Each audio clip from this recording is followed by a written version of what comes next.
కడప జిల్లా జమ్మలమడుగులో వైఎస్ఆర్సీపీ కార్యాలయంలో MLC Ramasubba Reddy media సమావేశం నిర్వహించారు. ఈ సందర్భంగా జమ్మలమడుగు ఎమ్మెల్యే ఆదినారాయణ రెడ్డిపై తీవ్ర విమర్శలు చేస్తూ గాంధీ బొమ్మ సర్కిల్ వద్దకు వచ్చి ప్రజల సమక్షంలో తేల్చుకుందామని సవాల్ విసిరారు. అలాగే తమ గ్రామం గురుకుల పాఠశాలపై తప్పుడు ఆరోపణలు చేస్తున్నారని మండిపడుతూ ప్రజలు అన్ని గమనిస్తున్నారని వచ్చే ఎన్నికల్లో కూటమికి తగిన గుణపాఠం చెబుతారని అన్నారు.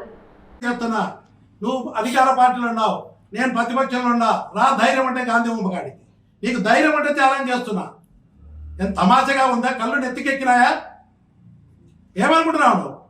నీ దగ్గర 100 కోట్ల డబ్బు ఉంటే ఈరోజు నేను లోకేష్ గారికి, చంద్రబాబు నాయుడు గారికి కూడా మనవి చేస్తా ఉన్నా. ఈ అరాచక శక్తులను పెంచి పోషిస్తా ఉన్నారు. గతంలో ఆదినారాయణ రెడ్డిని ఉద్ధరిస్తాడని చెప్పి పార్టీలోకి తీసుకుంటే పార్టీ కడప జిల్లాలో కాదు రాష్ట్రంలోనే మొత్తం తుడిచిపెట్టుకుపోయింది. 2019లో ముందు ఆదినారాయణ రెడ్డి చేరినాడు కదా, 19 కంటే ముందు తెలుగుదేశంలో. ఈయన ఉద్ధరిస్తాడని కదా చేర్చుకునేది. ఏమైంది? మళ్ళా 19 జగన్కు బ్రహ్మాండమైన పట్టం కట్టారు. ఆ రోజు ఏం మాట్లాడినాడు బయటపాలెంలో?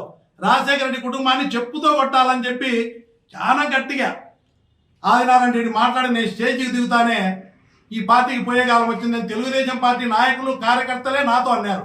ఏంది ఈయన్ని తెచ్చుకున్నారు దరిద్రుని? వచ్చి రాజశేఖర రెడ్డి నీళ్లు తెచ్చే బయటపాలెము గండికోట రాజశేఖర రెడ్డి తెచ్చిన ప్రాజెక్టు కాడికి వచ్చి రాజశేఖర రెడ్డి కుటుంబాన్ని, రాజశేఖర రెడ్డిని చెప్పుతో కొట్టాలని చెప్పి మాట్లాడే దరిద్రుని తెచ్చుకొని ఈ పార్టీకి పోయే కాలం వచ్చిందన్నారు. 2019లో జగన్మోహన్ రెడ్డికి బ్రహ్మాండంగా పట్టం కట్టారు. ఈరోజు రాజశేఖర రెడ్డి విగ్రహం ధ్వంసం చేసి కనీసం ఇలాంటిది మంచిది కాదని చంద్రబాబు నాయుడు గారు మాట్లాడకపోవడం నాకు చాలా బాధేస్తుంది. ఎందుకంటే మళ్ళీ జగన్మోహన్ రెడ్డికి పట్టం కట్టడానికి ప్రజలు సిద్ధంగా ఉన్నారు. కూటమి ప్రభుత్వం సూపర్ 6, సూపర్ ఫెయిల్. ఆలోచన చేయండి. 4 సార్లు గెలిపించారు, అనకొండలాగా తయారైపోయారు.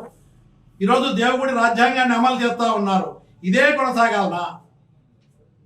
నేను మాత్రం పోరాటం చేస్తాను వైఎస్ఆర్ కాంగ్రెస్ పార్టీ తరఫున ప్రజల పక్షాన. ఈ దమ్మలమడుగు నియోజకవర్గంలో మా కుటుంబానికి, మా చిన్నాన్న శివారెడ్డికి కానీ మా కుటుంబానికి ఒక గుర్తింపు, గౌరవం ఇచ్చారు. నేను ఓడిపోయినా కూడా ప్రజల పక్షాన్నే ఉండి నీలాగా ఎక్కడ పారిపోలేదు. ప్రతిపక్షంలోనే పోరాటం చేస్తా ఉన్నా. ఖచ్చితంగా నేను చేస్తానే ఉంటా. ప్రజలు ఆలోచన చేయాలి.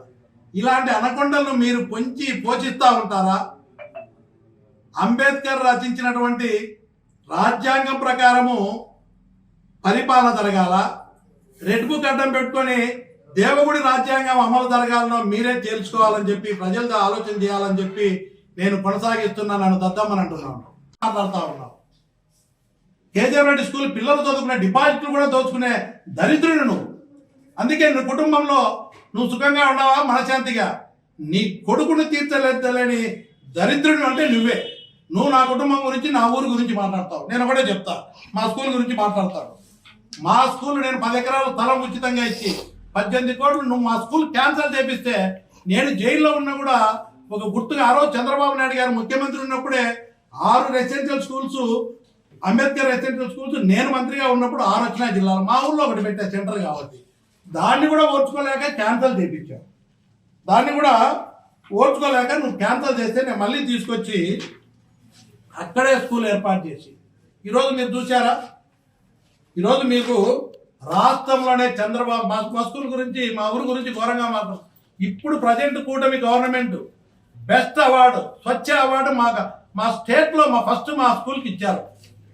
రెసిడెన్షియల్ స్కూల్ మా స్కూల్లో చదివిన పిల్లలు, గుండ్లగుంటలో చదివిన పిల్లలకు జిల్లాలో టాప్ ర్యాంకులలో ఉన్నారు. బ్రహ్మాండంగా స్కూల్ నడుపుతున్నా. నువ్వేం చేస్తావు?